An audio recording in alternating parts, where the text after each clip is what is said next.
Actividad 3 va a consistir en realizar el modelo de Navier-Hartenberg para el robot Scara que hemos desarrollado en las actividades anteriores.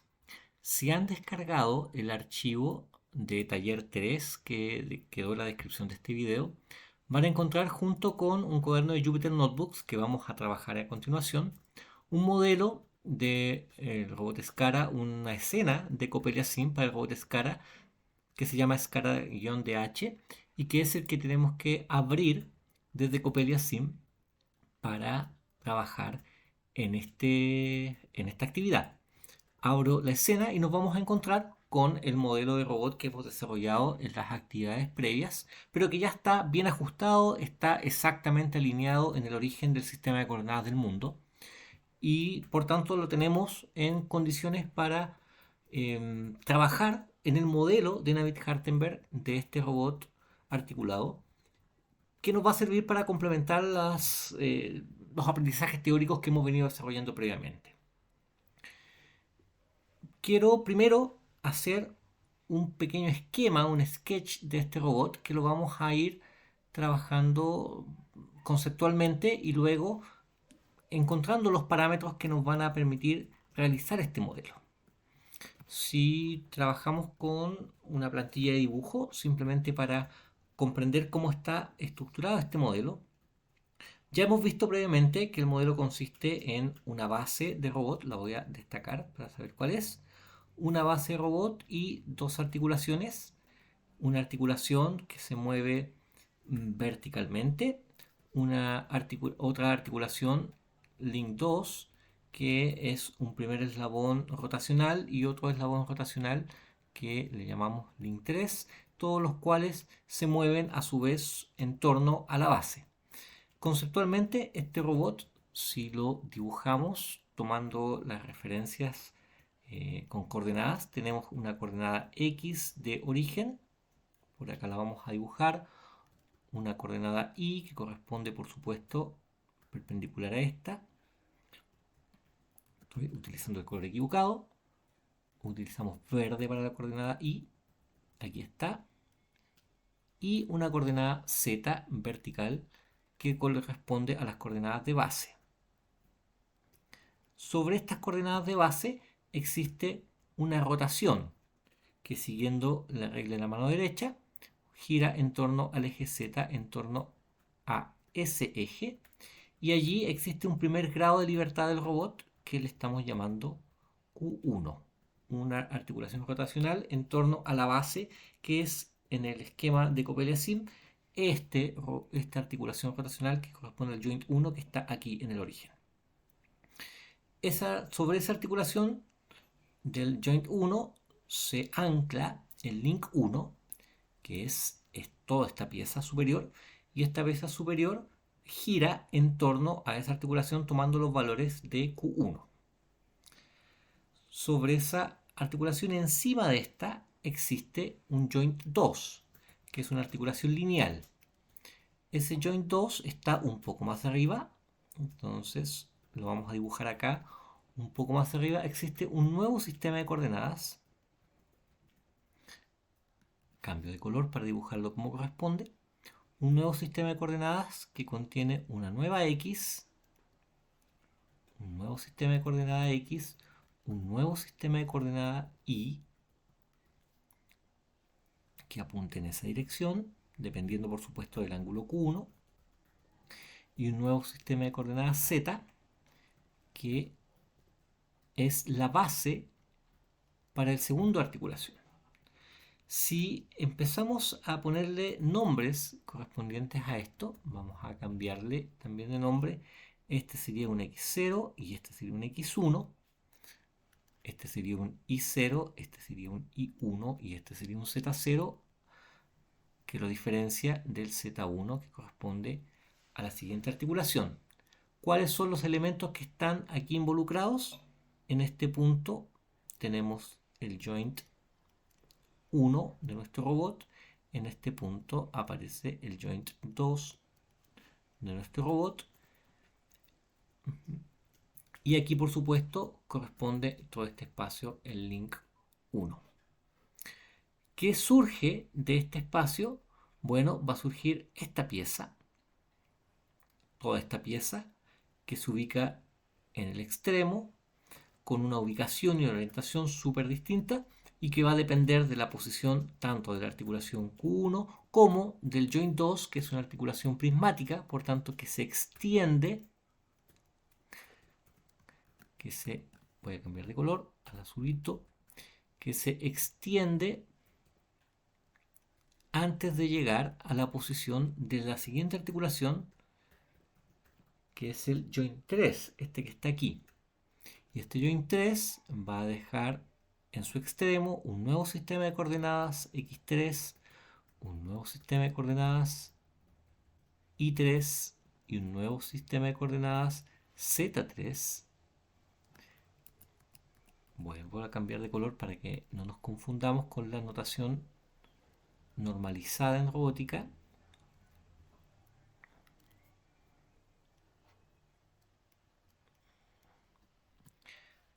Donde esta distancia que estamos aquí apuntando corresponde a la distancia de la articulación Q2.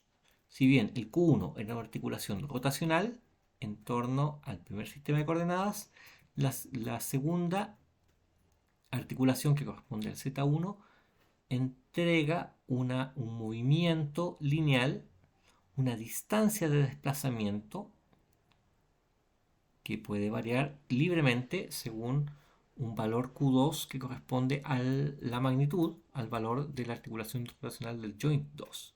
Esa distancia le va a dar la base de altura al sistema de coordenadas 3, donde se ubica físicamente el joint 3. Este punto que aparece aquí. Y el joint 3, a su vez, tiene un movimiento rotacional en torno a su eje Z, este punto, y ese movimiento rotacional va a desplazar, por supuesto, la ubicación del último eslabón del robot que llega hasta el actuador final. Por tanto, el último movimiento del robot, el movimiento que corresponde a este Q3, que lo vamos a ubicar aquí, perdón, aquí en este Q3, va a mover la última articulación del robot y la posición del actuador final va a tener un eje X4, un eje del actuador final que apunta en esa dirección, y como robot escara vamos a encontrar, vamos a ver allí, que su eje Z, en lugar de apuntar hacia arriba, va a apuntar hacia abajo, el Z4 va a apuntar en esa dirección, y por tanto el I necesariamente, para conservar la perpendicularidad de todos los ejes, va a apuntar hacia atrás. Esta será la orientación y la ubicación del actuador final. Aquí en este extremo vamos a tener ubicado el actuador final, que en nuestro robot se llama el conector, donde va ubicado la herramienta del robot. Aquí va a estar ubicado esta última pieza. Voy a llegar acá. Ese connection, me refiero, si se fijan, está con la Z ubicado hacia abajo, es porque coincide en que en los robots escara el último eje siempre va a apuntar hacia abajo. Es un estándar que se utiliza para este tipo de robots. Lo que acabo de dibujar acá es el esquema gráfico de este robot, donde aparecen representados los sistemas de coordenadas que corresponden al joint 1, en la primera articulación rotacional, el joint 2, una articulación lineal que levanta o baja el brazo del robot, el joint 3, que hace el movimiento articular en torno al último elemento, el último eslabón, y por último el conector, que no tiene otro elemento en su extremo, podría bien acá tener otro movimiento, podría tener otra herramienta, pero en el robot tal como está esquematizado tiene estas características. Este esquema de visualización de los sistemas de coordenadas correspondientes al robot escara ya nos muestra una primera aproximación a lo que será su descripción de Navier-Hardenberg. Lo que nos falta por encontrar son las distancias correspondientes a cada uno de estos segmentos, a cada uno de estos eslabones, para poder realizar la descripción de H, que va a tener en último término un listado de elementos que corresponden a los tres eslabones. Voy a dibujar un poquito más lindo. A los tres eslabones con los movimientos que permiten representar los desplazamientos de estos sistemas de coordenadas, como variaciones angulares y desplazamientos en torno a los ejes Z y movimientos de traslación, desplazamientos y variaciones angulares en torno a los ejes X. Recordamos lo que estudiamos en videos anteriores. Estos dos primeros parámetros corresponden a desplazamientos en el eje Z de los sistemas de coordenadas anteriores, y estos últimos dos elementos corresponden a variaciones en el eje X del sistema de coordenadas nuevo. ¿De dónde sacamos los valores para completar esta tabla de descripción de Navier-Hartenberg? Por supuesto, de los valores físicos del robot. Los valores físicos, en nuestro caso, están modelados en Coppelia-Sim. Por tanto, necesitamos recoger desde acá la información necesaria para completar esta tabla de valores. Y a eso nos vamos a dedicar ahora.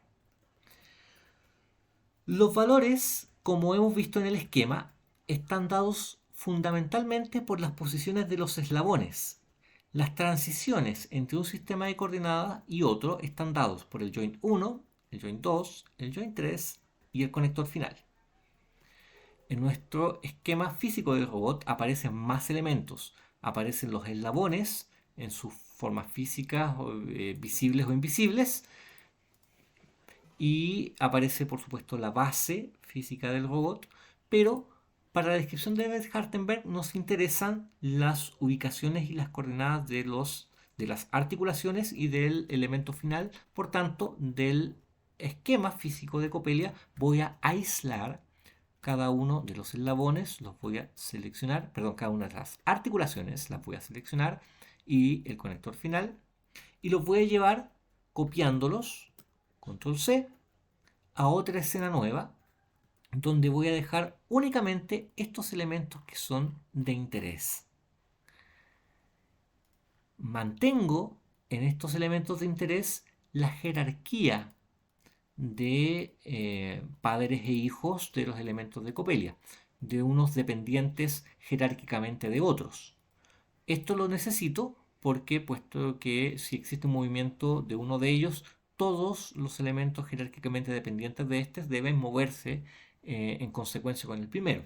Por tanto, mantengo esa jerarquía al hacer la copia desde el modelo del robot original a la nueva escena. Se sostuvo esa jerarquía, simplemente se están omitiendo todos los elementos físicos que representan los eslabones, porque son, insisto, las articulaciones las que van a definir estos sistemas de coordenadas que me interesan para el modelo de Navier-Hartenberg. ¿Y qué información requiero desde Coppelia para completar la información? Únicamente las informaciones de posiciones y de orientaciones relativas entre unos y otros.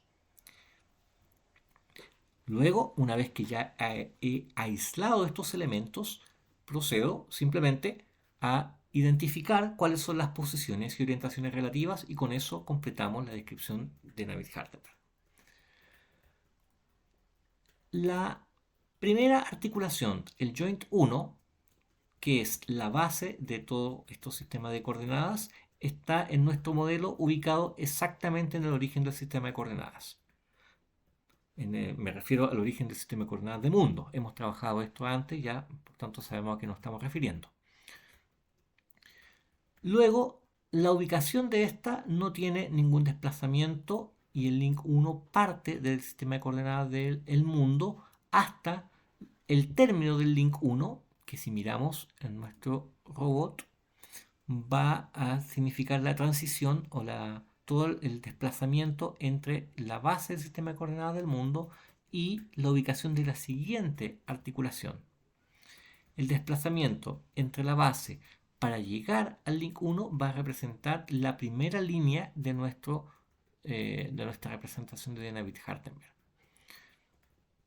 Por tanto, ¿cuál es la orientación que los desplazamientos y las orientaciones que debo representar? Son aquellas que existen al final de ese primer desplazamiento, esto es, al final de la transición entre la base y el link 1, que corresponde a la ubicación exacta del joint 2. Allí donde está ubicado el joint 2 significa que está el desplazamiento entre la base y el primer movimiento que debo representar en mi esquema. ¿Qué me dice la información de posiciones y orientaciones? La puedo mirar directamente desde aquí, puesto que son las orientaciones respecto al sistema de coordenadas del mundo que coinciden con el sistema de coordenadas padre. Los desplazamientos me dicen que en X tengo un desplazamiento muy pequeño.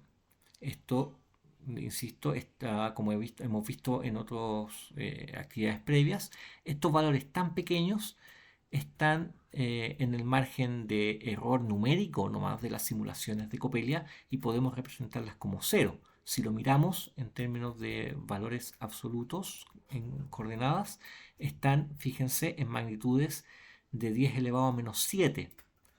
Esto es menos de un micrómetro de desplazamiento, por tanto, para cualquier efecto práctico, este valor. Y este valor que corresponde a desplazamientos en X y en Y respecto del origen del sistema de coordenadas son 0.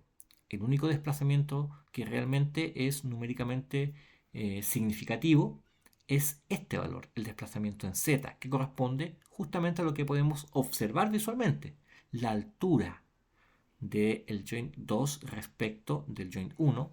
Dice 1,3 por 10 elevado a menos 1, esto es 0,13 metros. 13 centímetros es la altura que está desplazada el link 1 y es el primer número que tenemos que considerar aquí, 0,13. Desplazamiento en Z, porque corresponde precisamente al desplazamiento en altura, y es el valor que tenemos que considerar como parte de la magnitud D en la primera línea de la descripción de Dynavit-Hartenberg. ¿Existe variación angular? ¿Existe alguna rotación en torno al eje Z? Sí, efectivamente. Porque el primer eslabón está sujeto, el primer desplazamiento, el primer eslabón está sujeto a la articulación 1. Y la articulación 1 es una articulación rotacional que gira libremente en torno al eje Z y la magnitud de esta articulación va a mover y va a desplazar la orientación de este sistema de coordenadas del joint 2 y es el valor libre que debiera quedar aquí registrado en la descripción de Dynavit-Hartenberg como un valor libre Q1. Este valor libre Q1 que está representado aquí en este esquema que habíamos hecho previamente corresponde al movimiento de la articulación. Este desplazamiento superior que aparece a lo largo del eje Z de este sistema de coordenadas es esta distancia de 0,13 metros, la vamos a anotar aquí fija,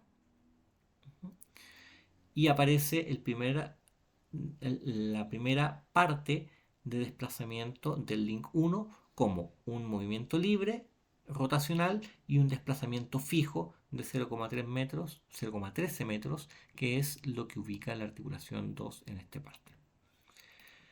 ¿Existen desplazamientos a lo largo del eje X de llegada? No existen.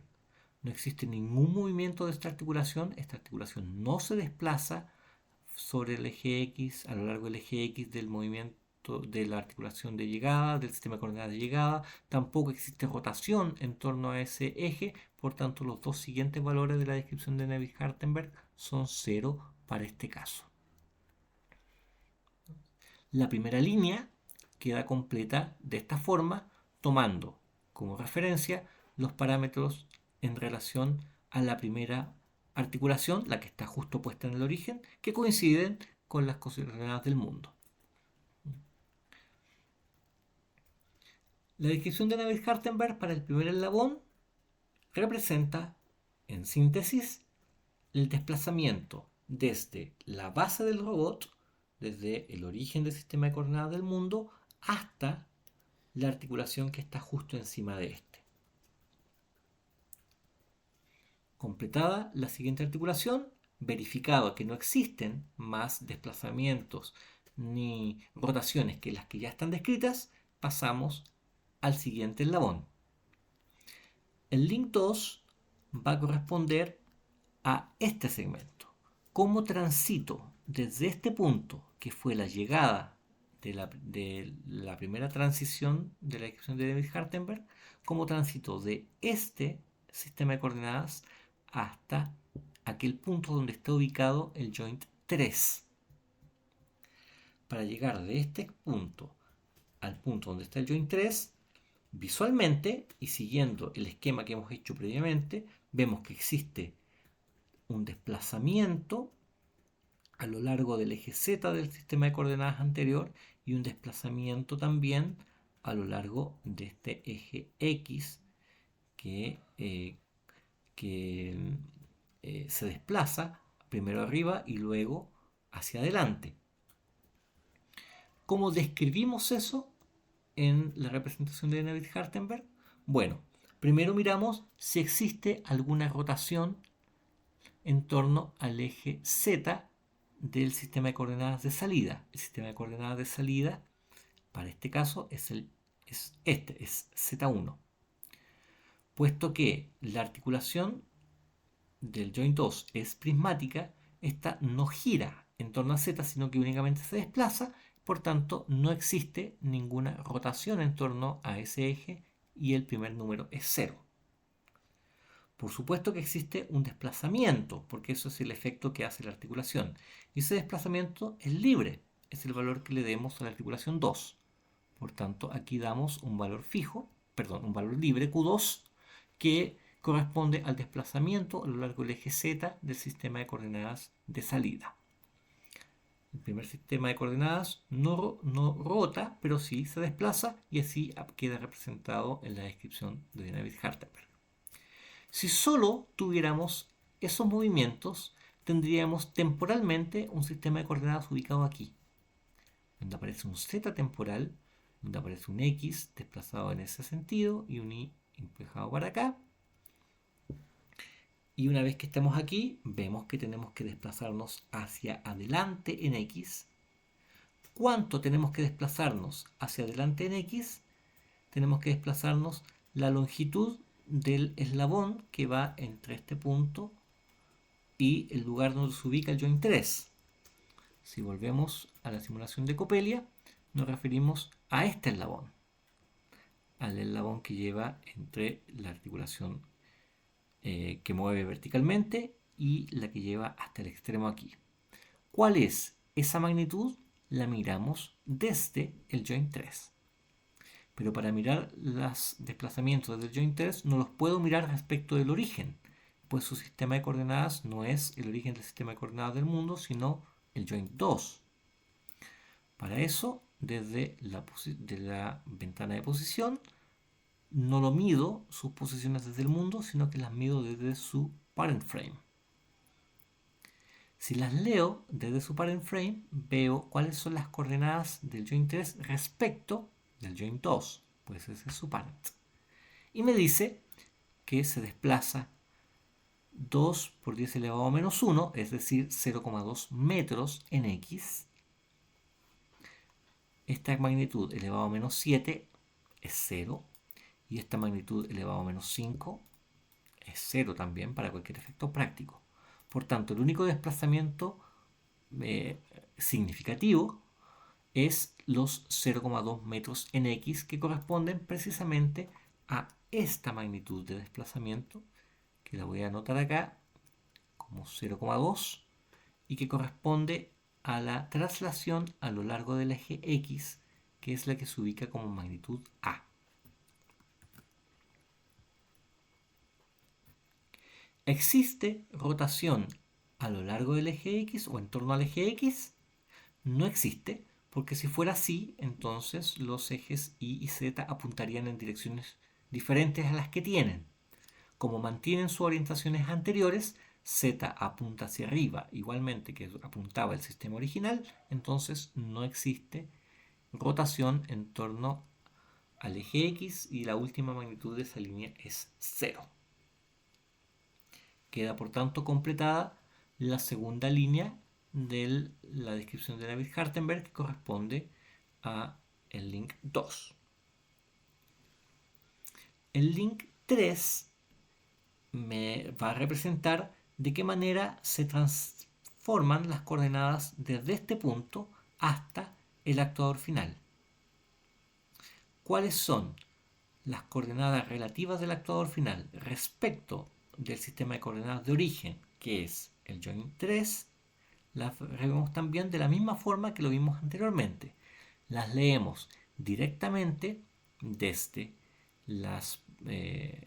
desde la ventana de posiciones de Copelia, con relación no al mundo, sino a su parent frame, que en este caso es el join 3. Aparece así la necesidad de visualizar. Existe rotación en torno al eje Z del sistema de coordenadas de origen. Sí, existen. Puesto que el join 3 es una articulación rotacional, esta articulación se mueve libremente. ¿Cuál es el ángulo de rotación? Es este ángulo Q3. Este ángulo Q3, que se puede definir libremente, es lo que le da la rotación en torno al eje Z para el último sistema de coordenadas. ¿Existe desplazamiento a lo largo del eje Z de origen? Eso lo revisamos acá. Vamos a revisar si existe algún desplazamiento y respecto del parent frame, el último sistema de coordenadas me dice que existe movimiento a lo largo de X, que lo vamos a ver enseguida, pero me interesa ahora este desplazamiento. Existe un desplazamiento que tiene exponente a la menos 2.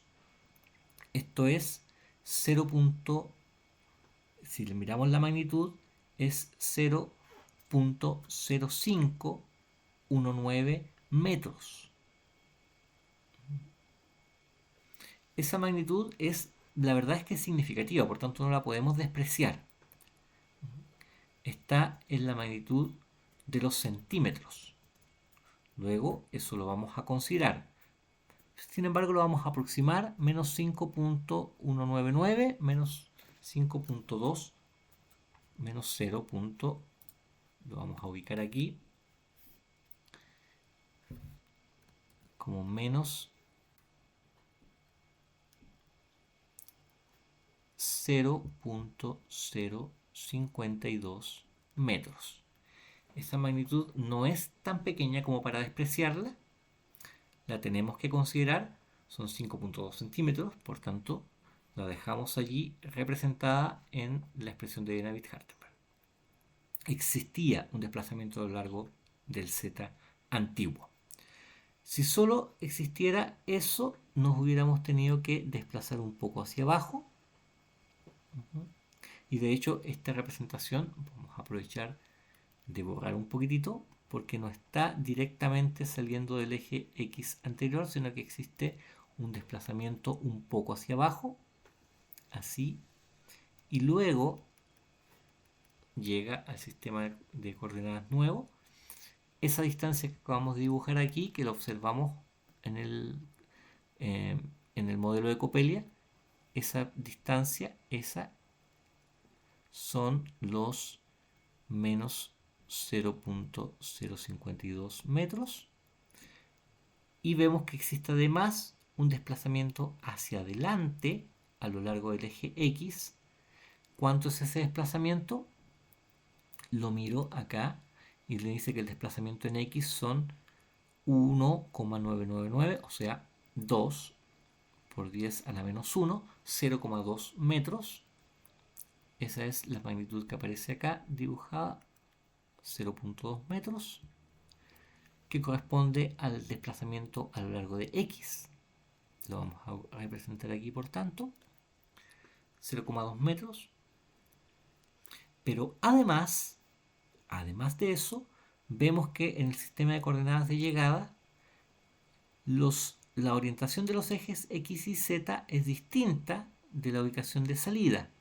Si bien el X apunta en la misma dirección, la línea roja, la flecha roja, la orientación de Z aquí apunta hacia abajo. En los sistemas anteriores, si miramos, las orientaciones están todas hacia arriba. Miremos cuál es la orientación.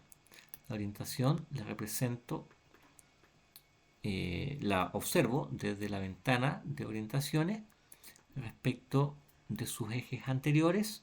Todos esos desplazamientos y orientaciones son 0, 0 en X, 0 en torno a Y, 0 en torno a Z.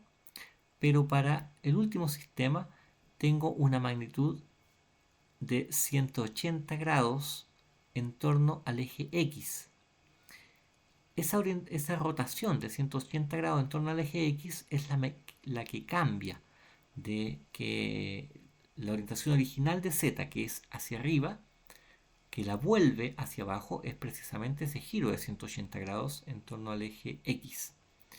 Y ese giro de 180 grados en torno al eje X es el que se representa aquí como la magnitud de alfa.